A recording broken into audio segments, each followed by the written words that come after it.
పాత్రికేయ సోదరులకు, మీడియా మిత్రులకు అందరికీ నమస్కారం. Good morning. సాంప్రదాయని సుప్పిని శుద్ధపూసని ఈ కథ విన్నప్పుడు నాకు బాగా అనిపించి ఈటీవీకి పంపించాను విన్ వాళ్ళకి. సో వాళ్ళందరికీ కూడా నచ్చి ఈ ప్రాజెక్ట్ నాకు అప్పచెప్పారు. సో ఈటీవీతో అనుబంధం అనేది నాకు ఇప్పుడు కాదు, ఆ కంపెనీలో నేను గడిచిన 25 సంవత్సరాల్లో 30 సంవత్సరాల్లో ఒక 5-6 సినిమాలు చేశాను. లాంగ్ రిలేషన్ ఇది. ఒక సినిమాతోనో లేదంటే ఒక ఈవెంట్తోనో పోయేది కాదు. ఎస్పెషల్లీ నా రిలేషన్ విత్ బాపినీడి గారు. నేను ఈరోజు మీ ముందు మళ్ళీ కనపడటానికి కారణమే ఆయన. సో నాకు మోర్ దెన్ వాస్తవంగా ఈ సందర్భంలో ఆ ఒక్క మీటింగ్ అనేది నా లైఫ్లో నేను ఎప్పటికీ నేను చనిపోయే వరకు కూడా మర్చిపోలేను. ఎందుకంటే ఆ నెక్స్ట్ మంత్ నాకు హోప్ లేదు. అంటే హోప్ లేదంటే హైదరాబాద్లో బతకాలంటే చాలా డబ్బులు కావాలి. అలాంటి పరిస్థితుల్లో సరే అక్కడి నుంచి నడపాలంటే, బండి నడపాలంటే కష్టమైన పనే. ఊరు వెళ్ళిపోదాం అనుకున్న పరిస్థితి అది. ఎందుకో తెలియదు, మైండ్లోకి ఆయన వచ్చారు. వచ్చినప్పుడు వెళ్ళి కలిశాను. నా దగ్గర 2 రీమేక్లు ఉన్నాయి, ఏమన్నా చేస్తారా అని అడగటానికని వెళ్ళాను అనమాట. ఆయన వాళ్ళు చూస్తారు అని సాయి గారిని, నితిన్ గారిని పిలిచి చెప్పారు, అది చూడండి అమ్మా అని. ఆ తర్వాత సరేనండి అనుకున్నాను. హోప్ అయిపోయింది, ఇంకా ప్యాకప్ ఇంటిక్కడి నుంచి హైదరాబాద్ నుంచి అని అనుకున్నాను. అని బయటకు వస్తుంటే ఆయన పిలిచి, శివాజీ నువ్వు యాక్ట్ చేయొచ్చు కదమ్మా అని అన్నారు. సార్ నేను ఎప్పుడు చేయడం లేదు, ఇస్తే చేస్తా సార్. ఇస్తే చేస్తామని ఆయనే అన్నారు. ఖచ్చితంగా చేస్తానండి. సరే అమ్మా అన్నారు. బట్ అక్కడి నుంచి బయటకు వచ్చిన తర్వాత 1 అవర్కి బిగ్ బాస్ ఆఫర్ వచ్చింది. కానీ నేను ముందు అక్కడ మాట ఇచ్చాను కదా అని నేను వాళ్ళకేం చెప్పలేదు బిగ్ బాస్కి. కానీ వీళ్ళకి చెప్పాను. చెప్తే వీళ్ళు అప్పటికే 90s సారీ అక్కడ వచ్చిన తర్వాత ఎప్పటికో నాకు వీళ్ళు 90s పంపించారు ఒక 1-2 months తర్వాత. సరే చేస్తానని చెప్పాను. చేస్తా అని చెప్పిన తర్వాత బిగ్ బాస్ ఆఫర్ వచ్చింది. కానీ బిగ్ బాస్ ఆఫర్ వస్తే నేను, మనోడు ఉన్నాడు కదా, తనకి చెప్పాను నేను ఇప్పుడు చేయలేను, 2 ఒకేసారి. రఘు చెప్పాడు 2 ఒకేసారి అయిపోతున్నాయి. రఘు అయినా ఒకసారి చెప్తాను నేనని బాపినీడి గారికి, నితిన్ గారికి చెప్పాను, సాయి గారికి చెప్పలేదు. చెప్తే బాపినీడి గారు అన్నారు వీళ్ళతోటి చేయమను, అది కూడా యాక్సెప్ట్ చేయమను, దాని పరిస్థితిని బట్టి చేద్దాం మనం అని చెప్పి కరెక్ట్గా 1 monthలో నా పార్ట్ పూర్తి చేసి పంపించారనమాట. అలా లైఫ్లో ఏ పాయింట్ ఎక్కడ మనకి అవకాశాన్ని ఇస్తుందో తెలియని సందర్భంలో లిటరల్గా, ఎందుకంటే ఏదన్నా నేను చెప్పేసే మనిషిని. సో నాకు ఆ పరిస్థితుల్లో నేను ఫ్యామిలీని రన్ చేసే పరిస్థితి కాదు. ఊళ్ళో ప్రాపర్టీలు ఉన్నాయి, కానీ ఆ పరిస్థితి కాని సందర్భంలో నాకు ఈటీవీ బాపినీడి గారు, ఆ సంస్థ నాకు అవకాశం ఇచ్చి మళ్ళీ ఈరోజు మీ అందరి ముందు నిలబడటానికి కారణమైంది. అది ఎప్పటికీ మనం పోయే మన లాస్ట్ బ్రెత్ వరకు కూడా మనం మర్చిపోలేనటువంటి నేను ఒక సంఘటన అది. సో అలా వాళ్ళు నాకు సినిమా అప్పచెప్పారు. అదే ఈ సాంప్రదాయని సుప్పిని శుద్ధపూసని. సుధీర్ కొత్త అయినా కూడా కథ బాగా చెప్పాడు, ఖచ్చితంగా తీస్తాడు అనుకున్నా. బట్ నేనేంటంటే నేను ప్రతి ఒక్కటి దగ్గరుండి చూసుకోగలనే ధైర్యం నాకు. చిన్నపిల్లలు మనం గట్టిగా చెప్పి కూడా చేయించుకోవచ్చు, ఆ ధైర్యం ఉంది నాకు. అలాగే ఈ సినిమా నడిచింది. అలాగే కెమెరామెన్, ఫస్ట్ ఒక కెమెరామెన్ ఉన్నాడు, కానీ మాకు కొంచెం గ్యాప్ వచ్చేసి ఆయన వెళ్ళిపోయిన తర్వాత మళ్ళీ తన ద్వారానే నేను ఏది కూడా, ఎడిటర్ అయినా ఏ టెక్నీషియన్ అయినా తనకి నచ్చిన వాళ్ళనే నేను పెట్టాను. ఎందుకంటే వాళ్ళ కోఆర్డినేషన్ బాగుందనుకో ఆటోమేటిక్గా అన్నీ సెట్ అవుతాయి. అలాగే రిత్విక్ వచ్చాడు అనమాట. రిత్విక్ది కూడా ఏ విషయమైనా సరే, ఈ కథ విషయం కానీ, ఈచ్ అండ్ ఎవ్రీథింగ్, ఆర్టిస్టులు కానీ, టెక్నీషియన్లు కానీ, సాంగ్ కానీ, ఏదైనా సరే ఎవ్రీథింగ్ మనం వెనికి చెప్పే చేస్తాం. ఎందుకంటే వాళ్ళు రెస్పాన్సిబిలిటీ ఇచ్చినప్పుడు చెప్పాల్సిన బాధ్యత మన దగ్గర ఉంటుంది.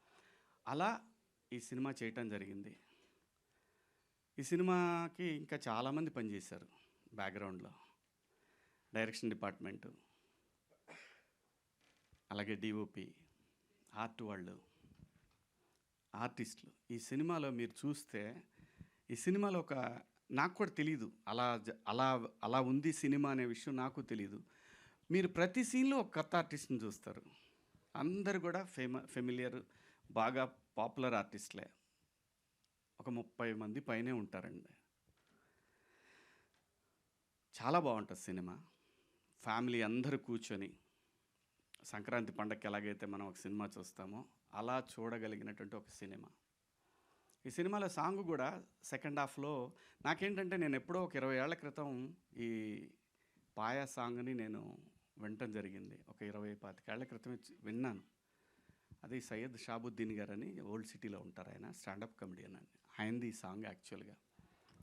ఆయన్ని పిలిచి వాళ్ళ దగ్గర రైట్స్ తీసుకొని ఆ ట్యూన్ తీసుకున్నాం అనమాట. ట్యూన్ తీసుకొని లిరిక్స్ కూడా హిందీలో ఉన్నాయి, అది కూడా రిలీజ్ చేస్తాం.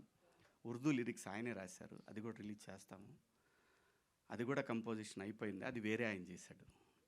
సో తర్వాత మనోడికి బోలేకి పిలిచి, బోలే హిందీది వర్కౌట్ అయ్యేట్టు కనపట్లేదు, ఇది నువ్వు తెలుగులో చేయగలవా అని చెప్పి పిలిస్తే మనోడు అసలు 2 డేస్లో బ్రహ్మాండంగా ఒక ఆర్డర్ సెట్ చేసి ఇచ్చాడు. ఇంకా ఆ తర్వాత చిన్నగా అన్నీ డెవలప్ అయ్యి బ్రహ్మాండంగా చేశాడు. థ్యాంక్ యూ బోలే. లిరిక్ రైటర్ కూడా, ఆయన పేరేంటి తెలుగుకి మర్చిన ఆయన పేరు, మనోజ్ అని ఆయన చేశారు, రాశారు. షాబుద్దీన్ గారి లిరిక్స్కి సిమిలర్గా ఉంటాయి, కానీ డెఫినెట్గా చాలా బాగా రాశాడు. ఉర్దూది ఒక రకంగా ఉంటే ఈ లిరిక్స్ ఇంకో రకంగా ఉంటాయి. అందరూ చాలా ఎవరిని ఏం అడిగినా సరే ప్రతి ఒక్కళ్ళు కూడా రైట్ ఫ్రమ్ డిఓపి, తను ఆల్బమ్స్ చేసేవాడు బాలీవుడ్లో. అలాగే ఇన్స్టిట్యూట్ నుంచి వచ్చాడు తను. జనరల్గా ఇన్స్టిట్యూట్ వాళ్ళు అంటేనే కొంచెం అంతా ఓ పద్ధతిగా సెటప్ ఉంటుంది. మనకేం అలవాటు అయి ఉంటుంది, పెట్టు తీసేయని చెప్తాం. ఆ చిన్న వాళ్ళు ఏంటంటే కుర్రాళ్ళు కదా, ఏంటి వరుస పెట్టి తీసేయమంటాడేంటి, లైటింగ్ టైం ఇవ్వడానికి చిరంజీవి గారి సినిమానా ఇదే, శివాజీ సినిమా అనేవ్వండి నేను. అది అలాగే ఎడిటర్ మనోజ్ గారు కానివ్వండి, మా డైరెక్షన్ డిపార్ట్మెంటు శివ, మావాడు విక్రమ్, అలాగే మా డిఓపి డిపార్ట్మెంట్లో చాలామంది ఉన్నారు, మాధవ, సమిత్, సాయి, అందరూ కూడా అంతా యంగ్స్టర్స్ నాలాగే, నాకన్నా ఎక్కువ కొంచెం చిన్నాళ్ళు, నాకు వాళ్ళకి పెద్ద డిఫరెన్స్ ఉండదు. ఇందాక లయ అంటుంది, నేను లయ మనం పోయే వరకు మనం ఎంగే, ఇది మాత్రం గుర్తుపెట్టుకో. అలాగే ఈ సినిమాలో రఘుబాబు గారు ఉన్నారు, పృథ్వీ గారు ఉన్నారు, అలీ గారు, చమ్మక్ చంద్ర, ధన్రాజ్, అలాగే నేను తమ్ముడు మీ ముందే ఉన్నాడు ప్రిన్స్. నిజంగా చెప్తున్నాను, చాలా బెస్ట్ యాక్టర్ ప్రిన్స్. చాలా డిఫరెంట్ షేడ్స్ ఉన్నాయి తనలో. ఈ సినిమా ద్వారా మీరు ఇంకొక రకమైన ప్రిన్స్ని చూస్తారు. అద్భుతంగా చేశాడు, మంచి ఆర్టిస్టు. ఇలా చెప్పుకుంటూ చాలామంది ఉన్నారు. చమ్మక్ చంద్ర ఉన్నాడు, రాకెట్ రాఘవ, చిత్రం సీను, ఇమ్మాన్యుయల్, మొత్తం మీకు 45 సీన్లు ఎన్నో ఉంటే 45 మంది ఆర్టిస్టులు కనబడతారు మీకు. ఎక్కడ కూడా ఒక్కళ్ళు కూడా రిపీట్ అయినట్టు కనిపించదు ఏ సీన్లో కూడా. ఆర్టిస్టులు కానివ్వండి, టెక్నీషియన్లు కానీ ప్రతి ఒక్కళ్ళు కూడా చాలా బాగా కోఆపరేట్ చేశారు. కాబట్టి ఈ సినిమాని అనుకున్న దానికన్నా ఒక 7-8 రోజులు ఎక్స్ట్రా పడింది అంతే తప్ప, కరెక్ట్గా యాజ్ ఇట్ ఈజ్ ఏమైతే అనుకున్నామో అన్ని రోజుల్లోనే చేశాము. నాకు ఈటీవీ విన్ సాయి గారు కానివ్వండి, ఏదైనా సరే ఒక మాట మీద అనుకొని పోతూ ఉంటాం అంతే తప్పితే పంతాలు పెట్టుకునే పరిస్థితి అయితే లేదు ఈ సినిమాకి ఖచ్చితంగా. ఎందుకంటే ఎనీడే ఇది విన్ సినిమా అంటే వాళ్ళ ఫండింగ్తో నేను చేసిన సినిమా, నా దగ్గర డబ్బులు లేకుండా వాళ్ళ దగ్గరికి వెళ్ళినప్పుడు నాకు వీళ్ళు నన్ను ప్రొడ్యూసర్గా సినిమా చేయమని ఇచ్చారు. అలాగే లయ గురించి ఎంత చెప్పినా తక్కువేనండి. ఎంత చెప్పినా సరే 6 గంటలకి 6:30కి షాట్ తీయాలంటే తను 3:30కి వచ్చింది లొకేషన్కి, అర్లీ మార్నింగ్. అలాంటి సందర్భాలు తను చేసినన్ని రోజులు ప్రతిదీ చెప్పుకోవచ్చు.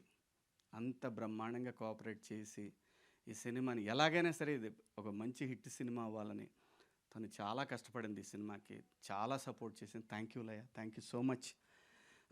ప్రతి ఒక్కళ్ళు, ఈవెన్ మావాడు కొంచెం అమెరికా కానీ ఏదైనా సరే తిట్టో బొట్టో లాక్కొచ్చేవాడిని, 7:00కల్లా వచ్చేసేవాడు.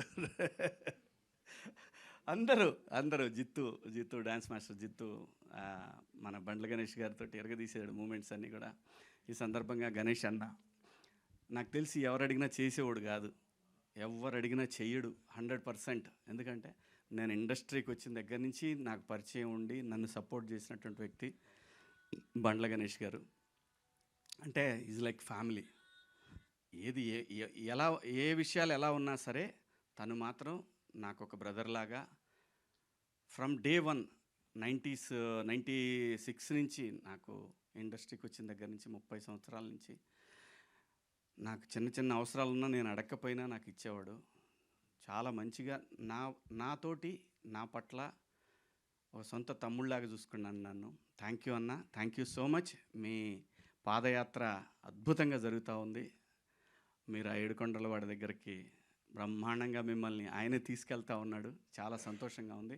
Thank you so much. మీరు ఈ సినిమాకి హెల్ప్ అయ్యే ఒక సాంగ్ చేశారు. థ్యాంక్స్ అన్న. అలాగే ఈ సినిమాకి ఆర్ఆర్ రంజిన్ రాజ్ మలయాళీ అండి. మీకు గుర్తుంటే కోటబొమ్మాళి అనే ఒక సినిమా చేశారు ఆయన. 4 months చేశాడండి ఈ సినిమాకి రీ రికార్డింగ్. 4 months పట్టింది. అంత బాగా చేశాడు సినిమా రీ రికార్డింగ్. తను యాక్చువల్గా ఈ ఫంక్షన్కి రాలేదు, ఇది సడన్గా అనుకున్న ఫంక్షను. డెఫినెట్గా వస్తాడు, నెక్స్ట్ ఈవెంట్కి తను ఖచ్చితంగా వస్తాడు. కొన్ని సీన్స్లో మీకు ఖచ్చితంగా అసలు ఆ సీన్ని అలా లేపేసిన సందర్భాలు కూడా మీకు కనిపిస్తూ ఉంటాయి. చాలా బ్రహ్మాండంగా చేశాడు. ఇంకా ఎవరిని మర్చిపోయానా? ఇంకెవరున్నారు? ఏడు దా తొందరగా పెద్దోడు అయిపోదాం అనుకుంటున్నాడు వీడు. నేను వద్దంట, ఎందుకంటే వీడు ముద్దుగా ఉంటాడు, ఇలా ఉండి చేస్తేనే చాలా సినిమాలు చేస్తాడు. మంచి ఆర్టిస్ట్ అండి. తెలుగు సినిమాలో one of the God gifted acting. దీనికి దేవుడు దీనికి నటుడిగా బతకమని పంపించాడు ఇక్కడికి. తొందరగా నటుడిగా ఎదగాలనుకున్నాడు. వద్దురా నువ్వు కొద్దిగా ఓపిక పడదామని చెబుతున్నాను నేను మా వాడికి. మంచి ఆర్టిస్ట్ అండి. ఎప్పుడు ఫోన్ చేసినా సరే వాళ్ళ అమ్మ నాన్న కూడా బ్రహ్మాండంగా కోఆపరేట్ చేసి, ఎగ్జామ్స్ ఉన్నా కూడా అని అనలేను కానీ ఎగ్జామ్స్ అప్పుడు వాడు ఎగ్జామ్ అయిపోయిన తర్వాత మాత్రం గట్టిగా లాక్కొని వచ్చేసేవాడిని. చాలా బాగా ఇది చాలా సంవత్సరాల పాటు సినిమాలు చేయాలనే కోరిక నాకు. Thank you so much. Thank you Roshan, thank you. అలాగే ఈ సినిమాలో మిత్రుడు కమల్ మొన్న ఎట్లయితే దండోరాలో ఒక మంచి పాత్ర చేశాడో, అలాగే ఈ సినిమాలో కూడా పోలీస్ ఆఫీసర్ క్యారెక్టర్ చాలా బాగా చేశాడు. అలాగే మా అన్న కాదంబరి అన్న, చాలామంది ఉన్నారండి. పేర్లు అంటే గబగబా చెప్పమంటే చెప్పలేను కానీ చాలామంది ఆర్టిస్టులు, ఒక 30 మంది పైన ఆర్టిస్టులు ఉంటారు ఈ సినిమాలో. ప్రతి ఒక్కళ్ళు కూడా ఎవ్వరు కూడా నన్ను డేట్ చెప్తే ఇచ్చారు.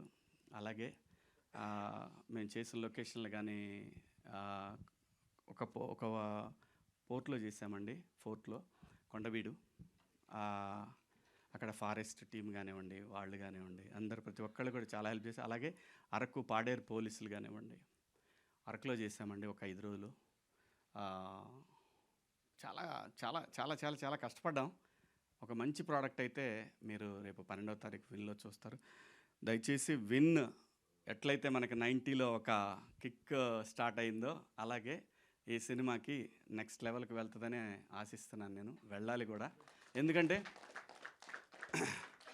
విన్ అనే ఒక ప్లాట్ఫామ్ ఉంటే, ప్యూర్ తెలుగు ప్లాట్ఫామ్ ఇది ఉంటే ఖచ్చితంగా చాలామంది కొత్త డైరెక్టర్లకి, చాలామంది ఆర్టిస్టులకి ఇది ఒక పెద్ద బూస్ట్. సో మీరందరూ కూడా రేపు 12వ తారీఖు తర్వాత డెఫినెట్గా ఎవరన్నా సబ్స్క్రైబ్ చేసుకొని వాళ్ళు ఉంటే, ఇండియా, అమెరికా, ఆస్ట్రేలియా, బయట దేశాల్లో ఉన్న ప్రతి ఒక్కళ్ళకి కూడా ఇది అవైలబుల్లో ఉంది, విన్ యాప్. Please subscribe. ఒక మంచి కంటెంట్ రేపు 12వ తారీఖు మీ ముందుకు రాబోతుంది. Thank you so much. ఇన్నాళ్ళు సపోర్ట్ చేసిన ప్రతి ఒక్కళ్ళకి కూడా థ్యాంక్ యూ.